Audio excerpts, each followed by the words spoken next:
Well, this lecture is entitled The Westminster Assembly and Ecclesiological Debates.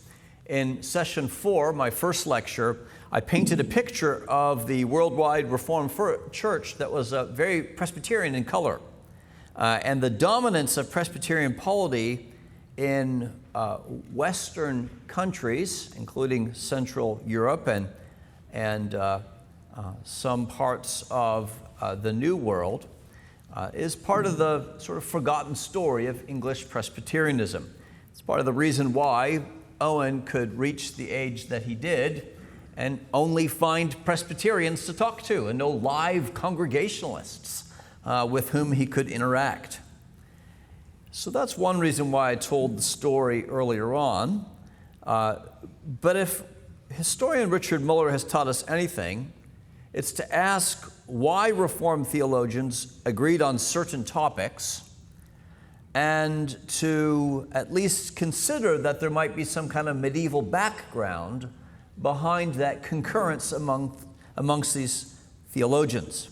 Admittedly, Muller's lines connecting medieval and Reformed theology tend to be stronger and straighter in matters of prolegomena or theology proper, or the matter of the divine decrees, and then weaker and wavier with topics like the accomplishment, and then especially the application of redemption.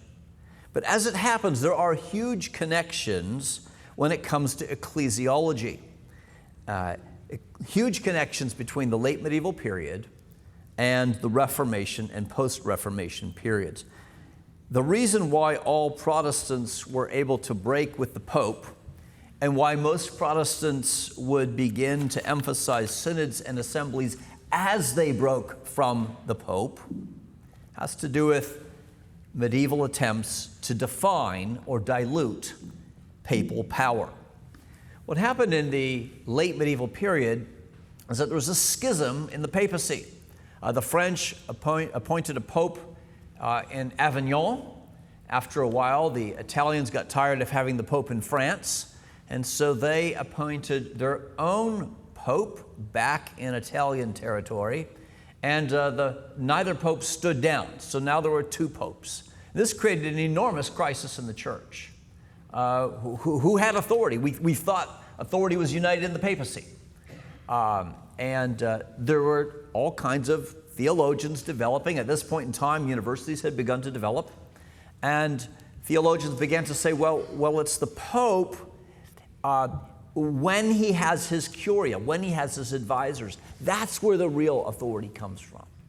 Or maybe it's not the Pope. Maybe it's a council that has the highest authority in the church. The high point of conciliarism, the idea that, or the theory that the highest power in the church is found in councils and not in the papacy, comes at the beginning of the 15th century. And the Council of Basel actually asserts the supremacy of councils over the Pope and looks like it's going to be unchallenged. But then it oversteps itself, and the conciliar movement winds up in defeat. But significantly, it's this point in time where there are two popes, and then at one point, three popes, that causes this crisis and leads theologians across Europe to begin not just writing about ecclesiology, but writing about church power. And at the time of the Reformation, we find that the Reformers and the post-Reformation theologians that we've been reading today, Cotton and others, Owen and others, are familiar with that discussion and are leaning on them. And the majority impulse, if you will, of these theologians is to dilute power. It's to say it's not found in the Pope, it's found in councils. That's sort of the general preference. And of course, you can see why they would then find material in the medieval period that would support Presbyterianism, which relies on presbyteries, assemblies, synods, and so on. This is part of the reason why Presbyterianism feels like it has an advantage in the discussions of the 17th century. There's a third context that helps us march towards and understand the Westminster Assembly, and this one's not on your outline, but should have been, and I can only tell this story in outline. In 1558, Elizabeth came to the throne as queen and was forced, in her mind, she was forced to compromise. She had a weak domestic situation, a weak foreign situation, a terrible economy, and she did not want a war. And so she created a church that had some medieval trappings, but sought to have Reformed theology. And she put herself at the head of the church, but she left in place episcopacy. A series of compromises that, as you'll know if you're a pastor, left no one really extremely happy. A recent book by Anthony Milton called England's Second Reformation points out that it really wasn't just the Puritans who were unhappy with Elizabeth's reign and with Elizabeth's settlement. Other people were also constantly seeking to reform the church in the opposite direction of Puritans. Well, in the 1560s and 70s, Puritans protested the form of worship in the English church, and they lost. In the 1670s and into the 1580s, they especially debated church discipline. In fact, Puritans who became Presbyterians, as most Puritans did, were called disciplinarians, because what they really wanted, their key first battle was to say that people who come to the Lord's Supper ought to be people whose lives and testimony are that of Christians. And so they were called disciplinarians because they wanted their pastors to be able to discipline drunkards and others who were coming to the table. Well, they lost that debate too. The third debate in Elizabeth's rule was over doctrine, and that one the Puritans won. There was a challenge on the part of two Arminian professors in Cambridge, both of whom were defeated. But this battle would come back to haunt them later. King James came to the throne in 1603, came to the English throne. He was already a Scottish king, and as he came south from Scotland to claim his English crown, he was met with a petition with at least 1,000 signatures on it. It's called the Millenary Petition because of that 1,000 signatures. And one of the requests on the petition was that the king consider church government reform. The king famously declined that, but did agree to have a meeting between bishops and leading Puritans at Hampton Court, one of his palaces, in 1604. The Puritans really got almost nothing out of that conference except for a new Bible translation, which turned out not to be quite as helpful as they had thought it might be. James was a Calvinist who liked sermons for the first part of his reign until about the time of the Synod of Dort. The Synod of Dort in 1618 to 1619 enjoyed the presence of British theologians sent by James. James got himself involved in different disputes about the divine decrees and about hypothetical universalism and so on, and thought he was a good theologian. But around the time of the Synod of Dort, a couple things were happening. First of all, he was trying to make a match with his son with a royal princess. And all the royal princesses available were Roman Catholic. And this set Parliament against the king. They did not want a Roman Catholic married to a Protestant prince. Secondly, the 30 Years' War was breaking out on the continent. For the Dutch, it was sort of the end of the 80 Years' War, but the 30 Years' War had broken out on the continent with Protestants pitted against Roman Catholics, and King James would do nothing to help the Protestants. This greatly distressed, again, the House of Commons especially, but Parliament generally.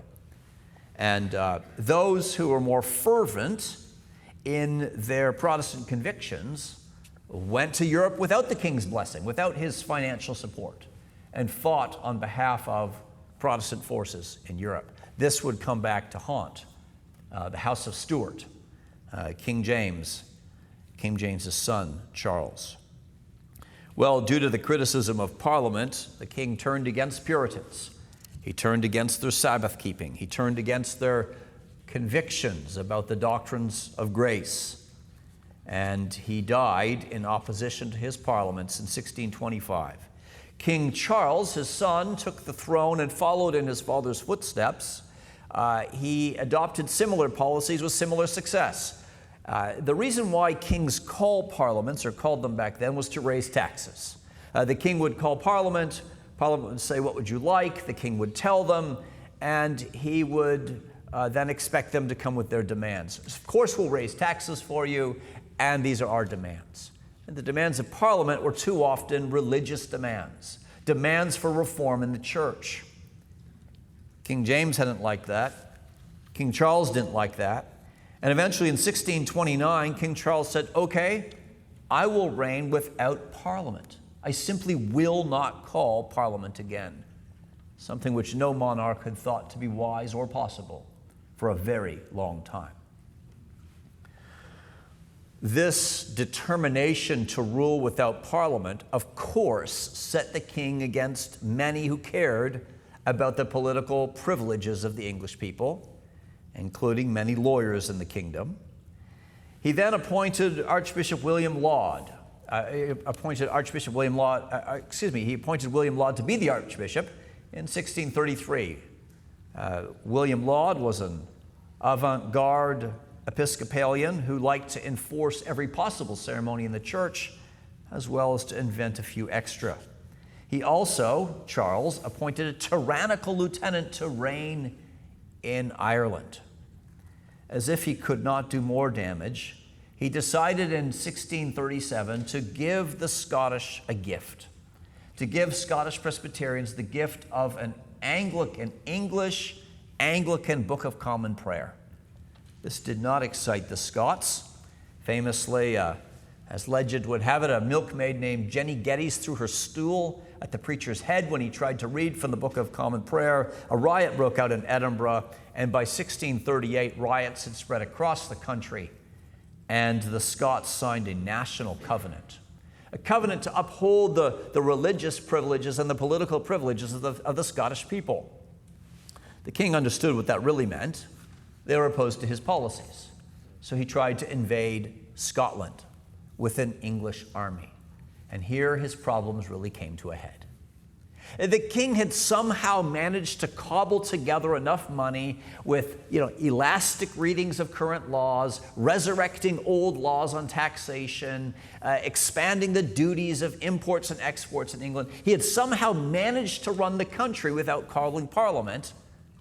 But when it came time to raise an army, he couldn't find enough money to pay good soldiers to fight. As well, the Scots who were fighting him were the more loyal Protestants who had already gained years of experience fighting on the continent. When his ragtag English army came to look at the Scottish army that they were about to fight, the English army melted away. The king tried again. 1639 to 1640 are the years called the Bishops' Wars. But they weren't really wars, they were just retreats on the part of King Charles, who was apoplectic with rage at his situation. Finally, in the beginning of 1640, actually for 3 weeks in the spring, he called Parliament. And of course, Parliament said, sure, we'll meet.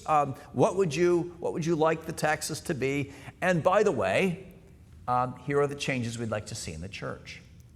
Charles shut down what was called the Short Parliament.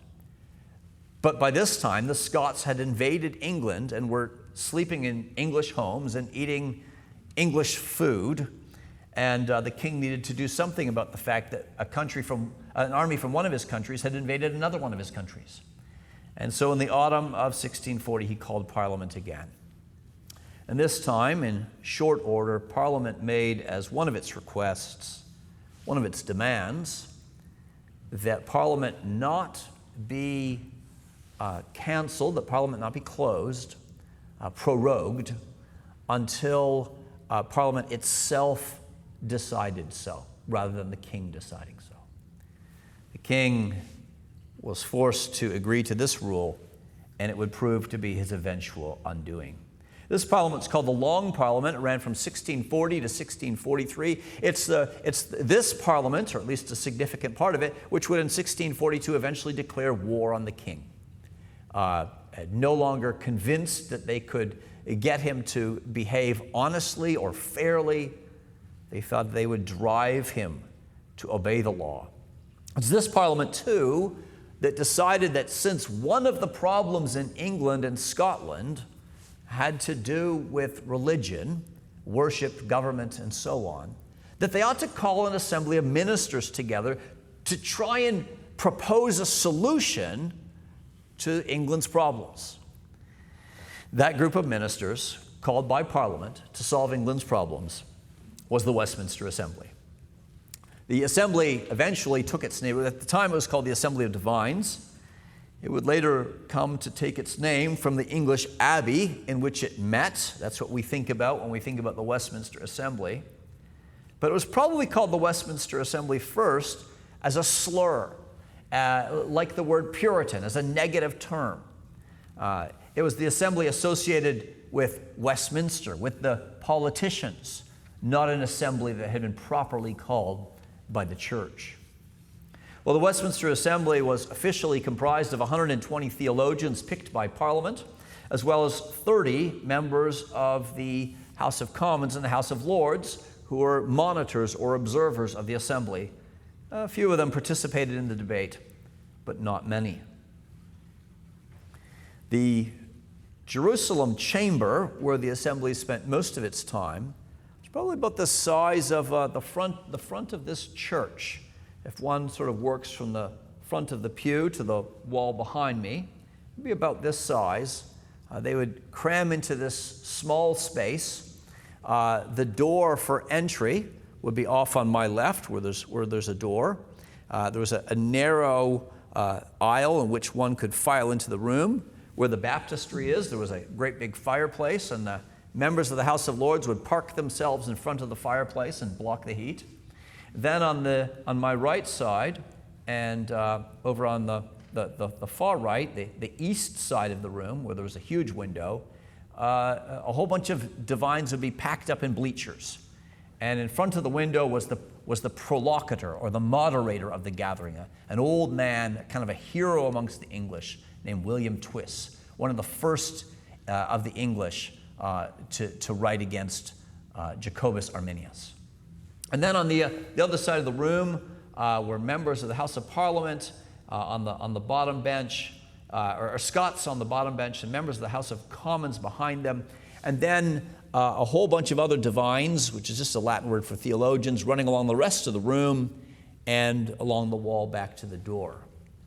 I think I've sort of figured out where people sat based on the votes that were tallied and recorded.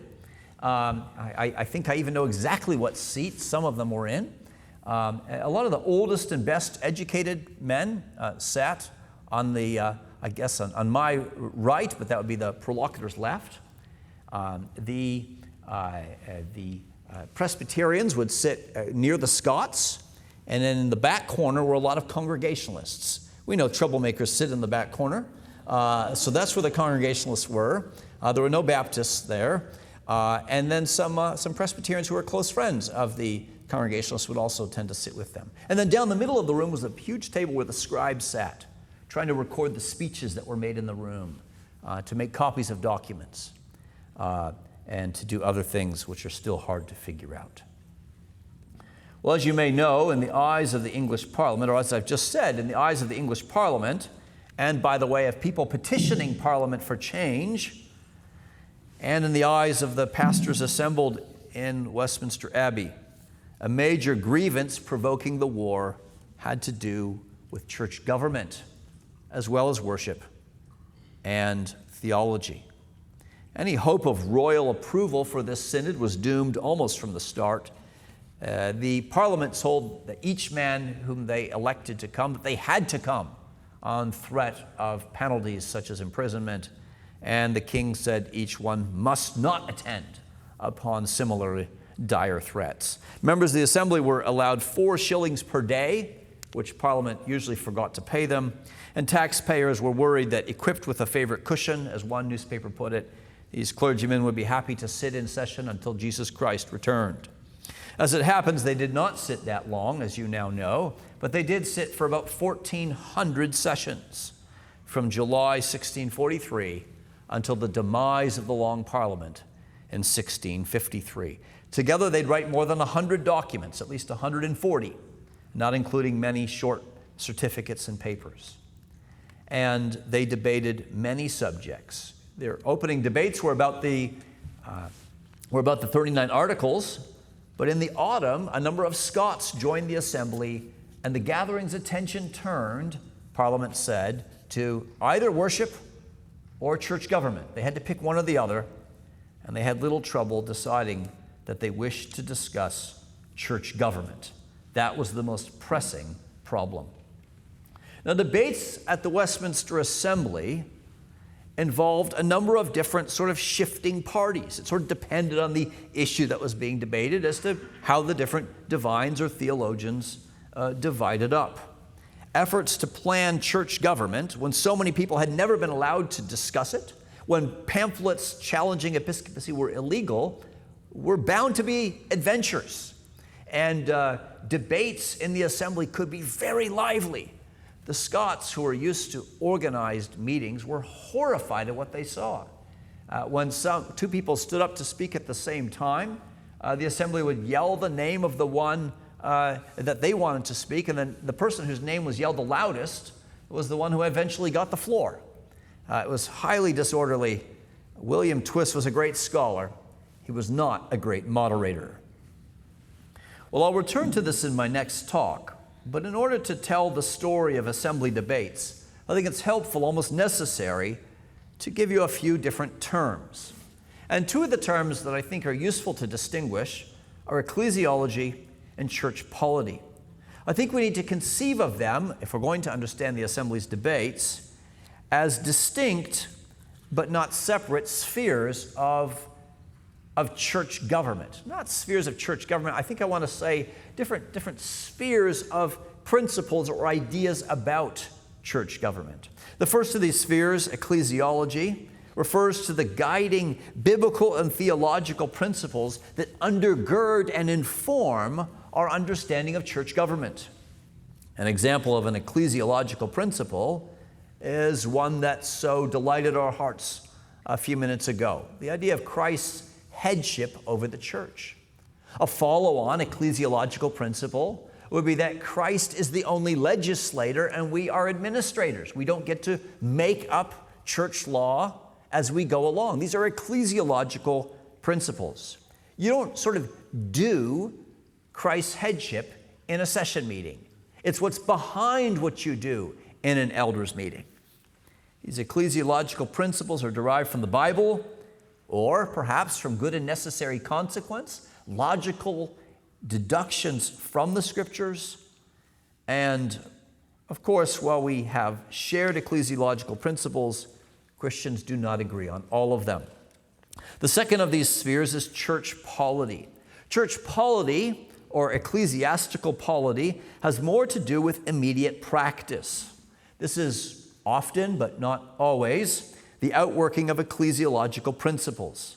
For example, the idea that a congregation gets to vote for its own elders, gets to choose its own elders, is a point of polity. It's not just theory, it's something that you practice. Now, you could argue there's overlap here between ecclesiology and polity, and that'd be a good thing to think about in terms, that'd be a good example where it's a biblical principle, but it's also something you do. It's a kind of gray area between ecclesiology and polity. There's also things that are just sort of pure polity, if you will. The idea that you need to have a certain number of people in a room to have a legitimate congregational meeting, that's polity. We call that quorum. If you have a 500-member church and two people show up on a Saturday night in someone's living room and say, we've had a congregational meeting, we're getting rid of the pastor, the other 498 might say, no, you didn't have quorum. You need more people than that to have a legitimate meeting. We might even write that down in our church bylaws, that you need X percentage to be present to have a fair meeting. Now, is that an ecclesiological principle? No. It's not even really derived from any particular part of the Bible. But nonetheless, there's something that's just a pure polity principle that reflects general principles of love, justice, fairness, and so on. Now, as it happens, it's possible to have an agreement in ecclesiology and a difference with polity. Let me explain. At the Westminster Assembly, there were members there, Congregationalists and Presbyterians, who believed something basically identical to what was just described with Cotton's views of the keys. His understanding of power, that there's different keys, and these different keys represent different kinds of powers or liberties and so on. And yet these Congregationalists and Presbyterians had different church polities. They might believe that the members of the church are given a particular key, and yet the way in which they understand that working out is different. So too, you have Episcopalians and Presbyterians who sometimes have a shared understanding of the keys, but a different church polity. And so it's possible to have ecclesiologies that don't consistently lead to the same polities, which is another fancy way of saying, by the way, if you're listening, that there were Presbyterians who had polity or had ecclesiology that was similar to the Congregationalists, and there were Presbyterians that had ecclesiology similar to the Episcopalians. Two different ecclesiological starting points, and yet when it came to church polity, they ended up assembling parts that looked the same. And so it's not always the case that ecclesiology neatly maps onto church polity. And that's especially the case, as the Westminster Divines were to discover, amongst the Presbyterians. So we need to understand the differences between ecclesiology and polity. I think you'll see soon why that's the case. But in addition to distinguishing between ecclesiology and polity, it's helpful just to review for a moment the differences between major church polities. We've been talking about different ones here and there, but let me just sort of quickly unpack them. The most obvious group to mention in this context are the Congregationalists. I'll assume that you know a lot about Congregationalists, having just heard Dr. Renahan's paper. And of course, most Baptists, I think all Baptists, tend to be Congregationalists already of some kind or another. For now, it's enough to say that the Congregationalist cluster of members at the Westminster Assembly consisted not of the 5 dissenting brethren, the noisy Congregationalists who wrote papers and protested a lot of what the Presbyterians did. It doesn't even consist of the 7 brothers, because there's a couple others that often vote with them. It seems to me, and I'm going to argue this in what I hope is my forthcoming book on the Westminster Assembly. I've never quite done it. It seems to me, however, that there were a number of others. We can include amongst these Joseph Carroll. He was willing to serve with a London presbytery, but his convictions were Congregationalists. Calebout Downing, John Philip, Peter Sterry, a dodgy sort of Congregationalist, which no Congregationalist seems to want to own, but he's yours. And by 1649, William Strong. Congregationalist historian Robert Paul also includes John Green and Anthony Burgess, and there may still have been other silent Congregationalists. I think maybe John Bond, Edward Corbett, Arthur Salloway. If you're listening, you're figuring out that the Congregationalists are a minority, but their numbers are much higher than any history of the Assembly has ever acknowledged. In fact, sometimes I think the Congregationalists might have run to about 14% of the Assembly's membership and about 20% of the active membership, those who tended to show up and do work each day. What's more, at times the Congregationalist voting bloc would be further strengthened by people being late back for lunch, late coming in the morning, stuck out in the rain and unable to get to work, and so on and so forth. Or on particular points of theology, exegesis, polity. Sometimes there were Presbyterians who said, those Congregationalists have got a great point. Which is why you can read the minutes of the Assembly and think to yourself, I think we have an overwhelming number of Presbyterians here, and yet these debates go on forever. And it's partly because there are more people voting for and speaking for Congregationalism than we've recognized before. What's partly interesting about this is that the number of Congregationalist ministers in the country would be, less than 1%, a tiny, tiny fraction of the ministry of the country. So this is an incredible representation in the assembly compared to the representation in the country as a whole. And that's because of the kinds of people who got elected to Parliament, many of whom were congregationally inclined. You've already met Presbyterians in my last lecture, so I won't say anything about them right now. And then there's the Episcopalians. They've been present in the room from time to time, but not properly introduced.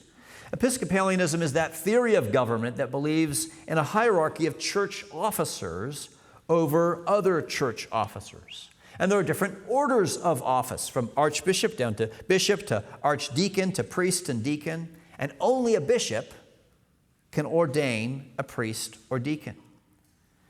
In fact, Episcopalians traditionally have held that the bishop is the only pastor in a diocese in the region in which, maybe a city or a couple counties, where he exercises authority. And indeed, in the 17th century, to claim that you were a pastor of a church could get you in trouble with the bishops. That was undoubtedly a sign that you were a Congregationalist, a Presbyterian, or, God forbid, a Baptist. There were also modified or primitive Episcopalians. These could take many forms, but they ended up looking more like Presbyterians than Episcopalians. A modified Episcopalian or a primitive Episcopalian believed that no action that bishops did were ever properly done unless other presbyters were joining in that action. This was a popular position, mostly popularized by James Ussher, who had many admirers, including some at the Westminster Assembly. And finally, and here I am kind of cheating, there are the Erastians. I'm cheating because Erastianism is not a kind of church polity. Erastianism is an ecclesiology. Erastianism is not a perspective on Presbyterianism or Congregationalism or Episcopalianism. Erastians believed that the church is established by the state, that the state determines and has the right to determine, because Christ never did himself determine, that the state has a right to determine the kind of church practice or polity that will obtain in a given state. And the Erastians believed that the government of the church, whether Congregationalist in form, or Presbyterian, or Episcopalian, or some combination thereof, that the government of the church, whatever its form, would have the state in charge of its discipline. The state would determine who deserves to be disciplined, not those who are in charge of discipline in an Episcopalian, Presbyterian, or Congregationalist system. And by the way, there were Erastian congregational arrangements, Erastian Episcopalian arrangements, and Erastian Presbyterian arrangements. So it's an ecclesiology that overlays on top of a polity. It's an ecclesiology that says Christ did not decide the form of the church. We do, and we can choose whatever form we want.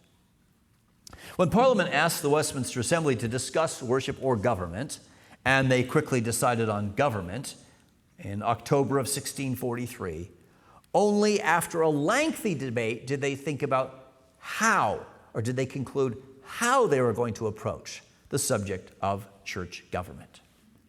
The Assembly, because of the Presbyterian majority, eventually decided that they wanted to debate the particulars of church polity. How many offices are there in the church? Are those offices equal? Do you need more than one in each congregation? And so on. They wanted to debate the particulars of church polity rather than starting with a big ecclesiological principle. Why? Well, I've already told you. Because the Presbyterians were not united when it came to their ecclesiological principles. But they did happen to be united, mostly united, when it came to issues of church polity. The Congregationalists were not the only ones unhappy with this.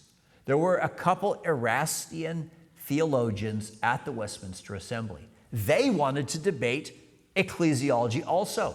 And the principle they wanted to debate was, is there even a government in the church?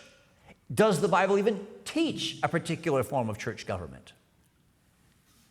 These were John Lightfoot, whose journals were just published last year, finally, and Thomas Coleman, But it was Peter Sterry, a minor player at the assembly, who spoke the mind of the Congregationalists when he urged that the assembly debate what he called the universal principles, maxims, or general rules of church government. Ministers like Sterry shared in common with those two Erastian divines the desire to begin with the big principle, because the Congregationalists thought that if we could settle the big principle, everything else would follow after. But there were those who were convinced that that would not be the case. By the way, there was one Presbyterian who agreed with them, Samuel Delaplace, a Frenchman, out of place amongst his English Presbyterian friends. Well, Erastian and Congregationalist voices, a minority in the assembly, didn't win the day. But the Congregationalists were shrewd in pressing the point. They knew that they could expose a division on the ecclesiological level between the Presbyterians if only they could get that debate started. But of course, as I've said, they couldn't. I think it's fair to say that in general, in the mid-17th century, as the Keys of the Kingdom, Cotton's book suggests, that in general, the Congregationalist artillery of choice was always the big theory. They liked to begin with the big guns. Start with the big principles, and if you could just use that weapon, all other resistance would topple. Getting Matthew 16 right would be the way to begin every debate, including the opening debate that needed to be had, and that is, what do we do with Episcopalianism? If you're going to discuss church government in England, that's the first question. Do we keep the status quo? The Congregationalists wanted the 18-inch gun. The Presbyterians wanted to take episcopacy down one street at a time. Now, the problem with these military metaphors, which I just enjoyed using, is that they imply a rather combative atmosphere in the discussions of the Westminster Assembly, especially about church government. But for the most part, that was not the case.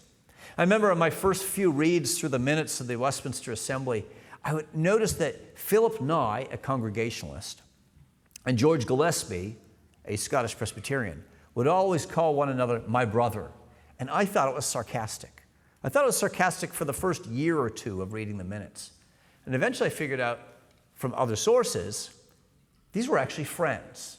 They chose to speak to one another with especial care whenever they were most disagreeing with each other, which is why sinful Chad thought they must be sarcastic. This is where they're most disagreeing with each other. Surely this is why they're saying, well, brother Nye, or my brother over there.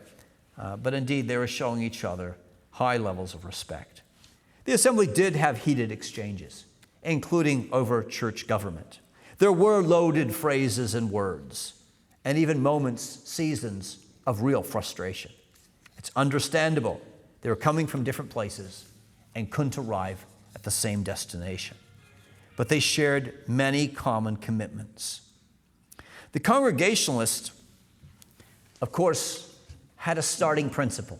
And as far as I can tell, their starting principle was the sufficiency of the local church. Every congregation was a self-contained unit that could conduct every aspect, not only of the worship of the church, not only of the teaching of the church, but also of the government of the church. When Christ says that the gates of hell will not prevail against the church, he's promising that he's going to give the church all that it will ever need. It can do its own elections, its own ordinations, its own church government, its own discipline. The Presbyterians, on the other hand, had a different first principle. That is to say, a first principles downstream of the greatest principle, that Christ is the head and determiner of his church. Presbyterians' first principle, so far as I can tell, this is mostly from the minority and majority reports written by these two sides on a variety of issues. The Presbyterian principle is the visible unity of the church. Any act of governance that impacted the regional church needed to be conducted by a regional presbytery because of the unity of the church that needed to be maintained. Ordinations of ministers, for example, to one local congregation would nonetheless impact other congregations. Surely he would be asked to preach in other churches. He'd be asked to administer the Lord's Supper and baptize in other churches when someone was having a rare vacation, say in jail, or ill. And ministers and their decisions impacted other congregations. And so a minister should be examined, they thought, by the collective eldership of the area and not simply by a local church. The Congregationalists, of course, demurred from that understanding.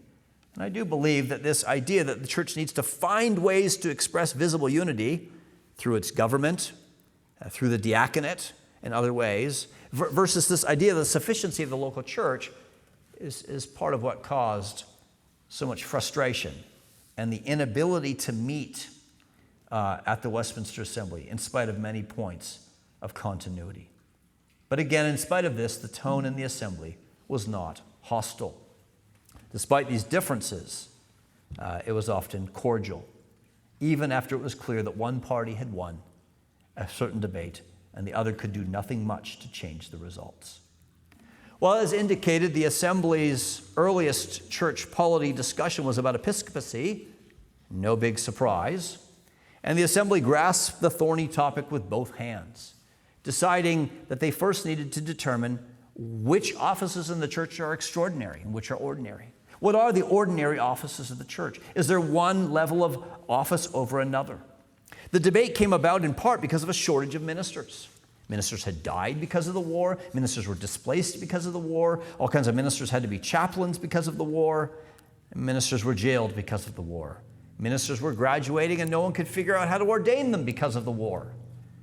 So the shortage of ministers, the need to ordain ministers, made church government a pressing issue. But another issue had to do with rule in the church. Who was to rule? In episcopacy, it's the bishop who rules, the highest office that rules. But of course, there's other ways of looking at rule in the New Testament, and both Congregationalists and Presbyterians believed that elders were to rule alongside of elders who preached. The Congregationalists at the assembly were 4 office men. They believed in doctors, pastors, ruling elders, and deacons. And they believed that all 4 of those needed to be present in every church for it to be a legitimate church. The Westminster divines who were Presbyterians thought that these 4 offices, really 2 with the elders being sort of refracted into 3, but that the idea of 4 distinct functions or offices was a good idea, but not a necessary idea for every congregation. The debate about ruling elders was challenging because many men, actually all the men at the Westminster Assembly, had sworn obedience to bishops and had affirmed that episcopal government was not contrary to the Word of God. That was hard to debate that subject after having said that at ordination. Some men preferred merely to loosen their obedience to bishops rather than to totally overhaul the episcopal system. Others wished to transfer all responsibilities from bishops to parish ministers, but not to ruling elders. They weren't sure that ruling elders were necessary in the church. Some thought that maybe the office of ruling elder was legitimate, but not every congregation needed one. Sure, the Church of England could have some, but maybe not every church needed one. Still another subset. Oh, never mind. Other subsets were possible. Other positions possible at the Westminster Assembly on ruling elders. Still drafting its directory for ordination, the Assembly's Presbyterians debated against this same group of Congregationalists whether congregational elders had the right to conduct all acts of government themselves, including the excommunication of members. Excommunication was a particularly difficult topic. In the Episcopal reign, which went before them, people were excommunicated summarily. Lawyers of bishops would send in letters saying you're excommunicated for disagreeing with something having to do with the church, for being behind on your tithes. It was cold, distant, and informal. As the Congregationalists and Presbyterians arrived at the assembly, they wanted to do things differently.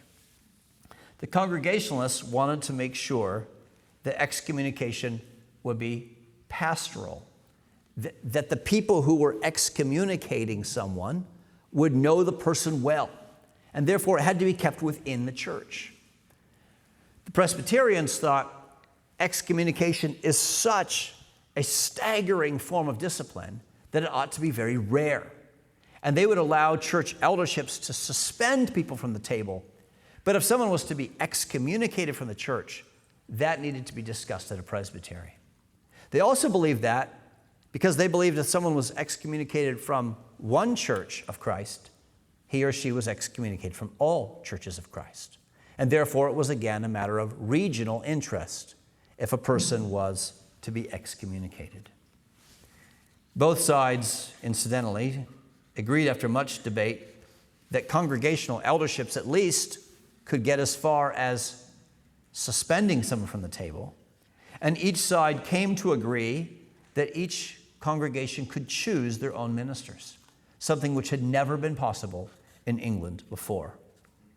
This is part of what makes the Directory for Ordination revolutionary, and I'll return to that in a few minutes.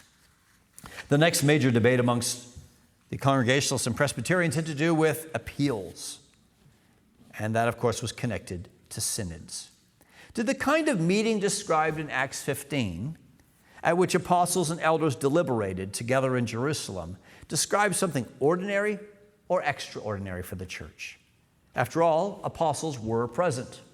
Initially, the Congregationalists at the assembly said it was an extraordinary meeting because of the apostles, and therefore would not be replicated in the church.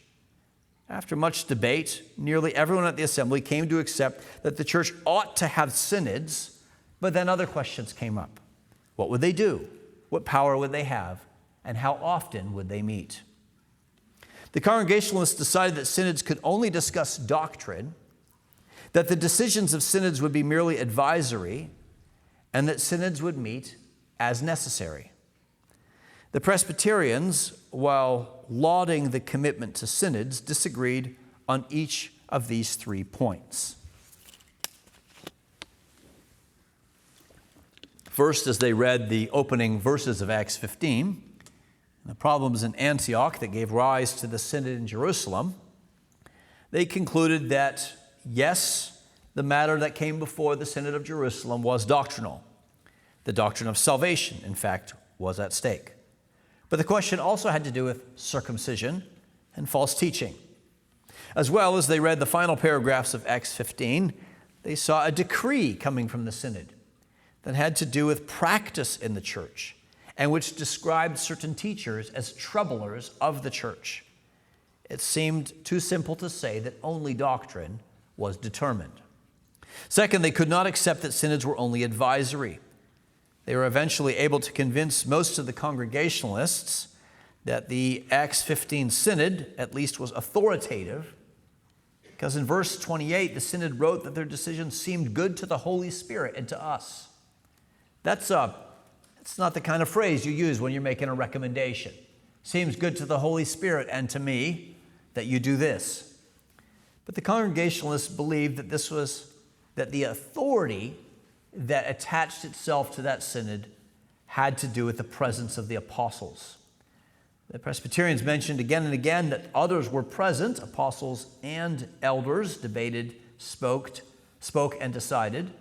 And yes, there were also lay people present who concurred, suggesting that the apostles were functioning like elders, alongside elders, and that this therefore set a normal pattern for the church. Their brethren were not persuaded. What was at stake with these first 2 points of disagreement? What was at stake is that the Presbyterians thought the Jerusalem Synod showed how church government normally works. When leaders of a congregation, such as those in Antioch, cannot solve the problem on their own, they should appeal to and meet with elders from other churches and decide the problem together.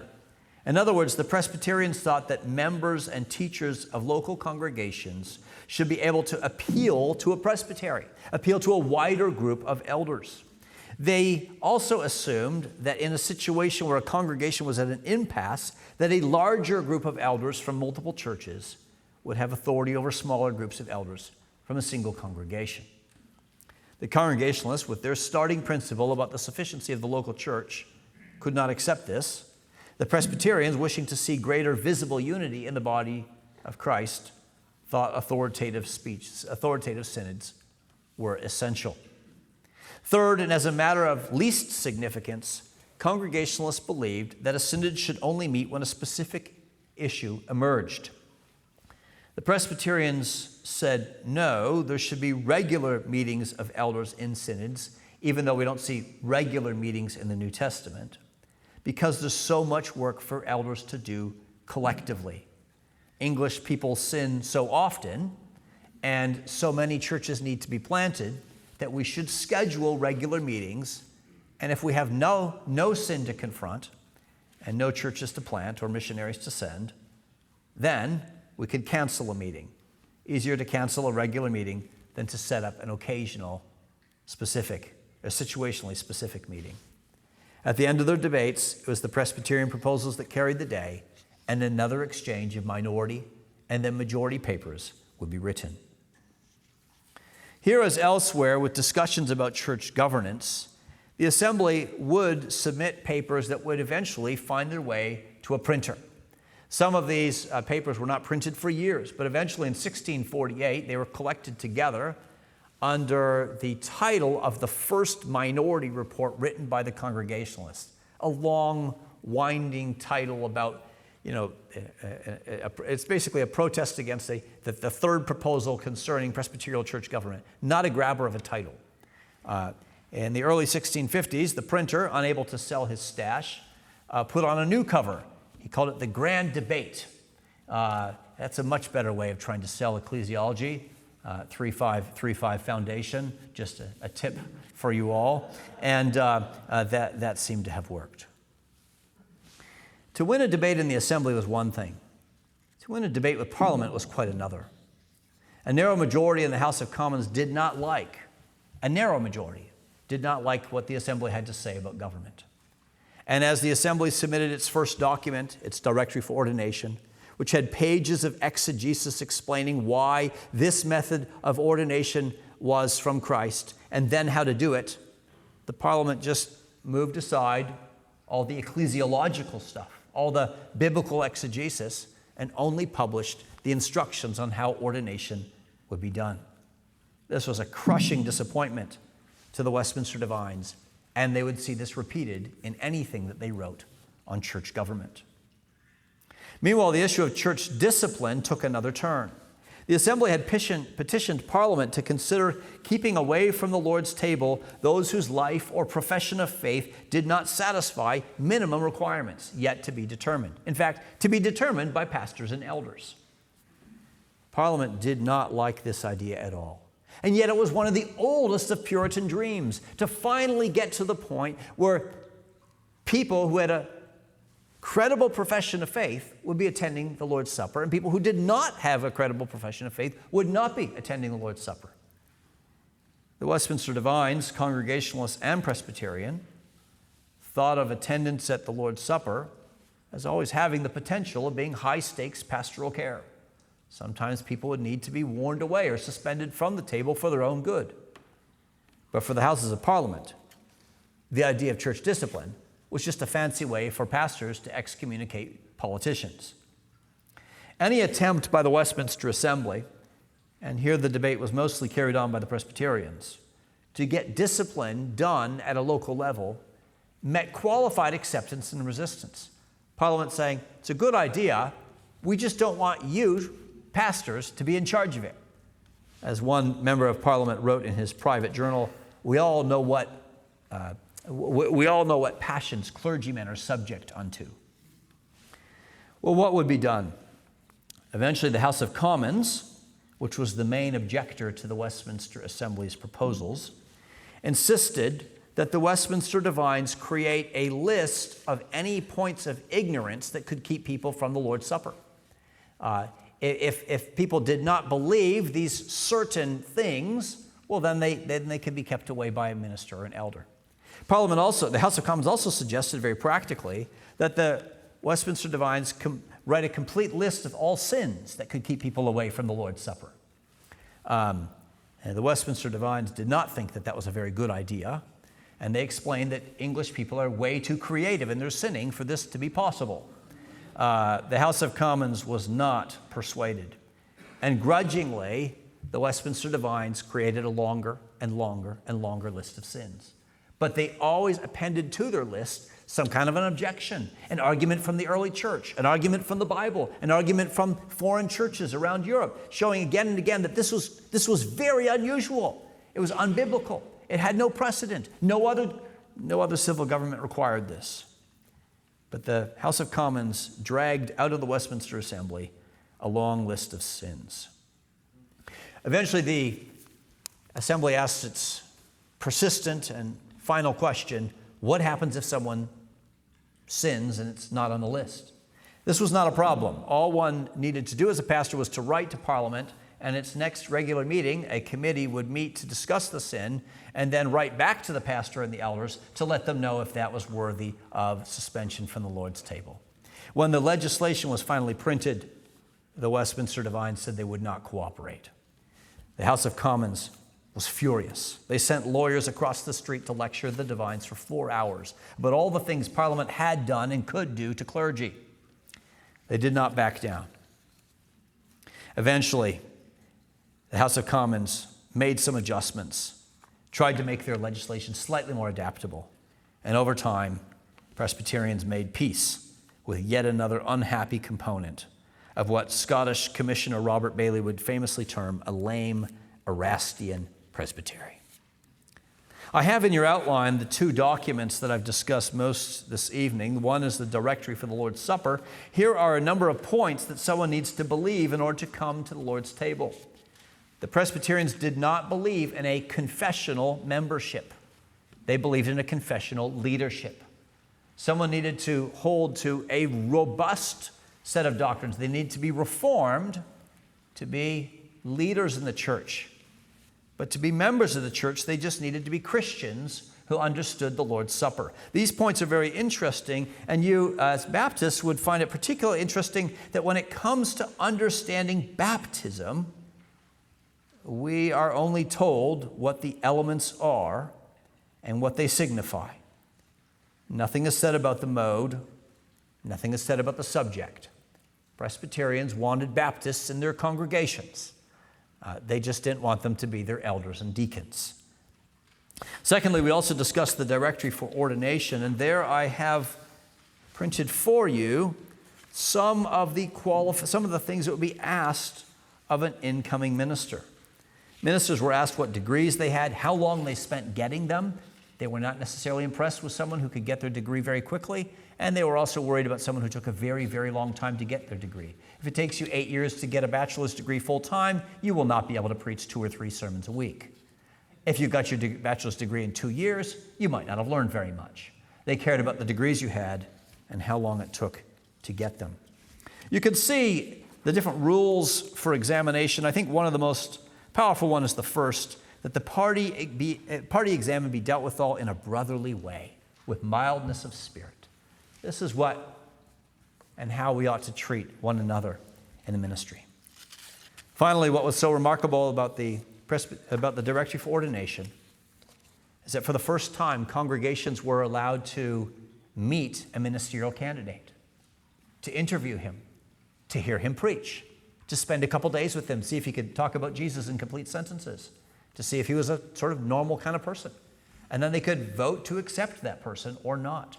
And then he would be ordained in front of them rather than at the bishop's cathedral. This is an entirely new experience for the church. And it's one that Puritans did not let go of lightly when King Charles II came back to his throne. Thank you.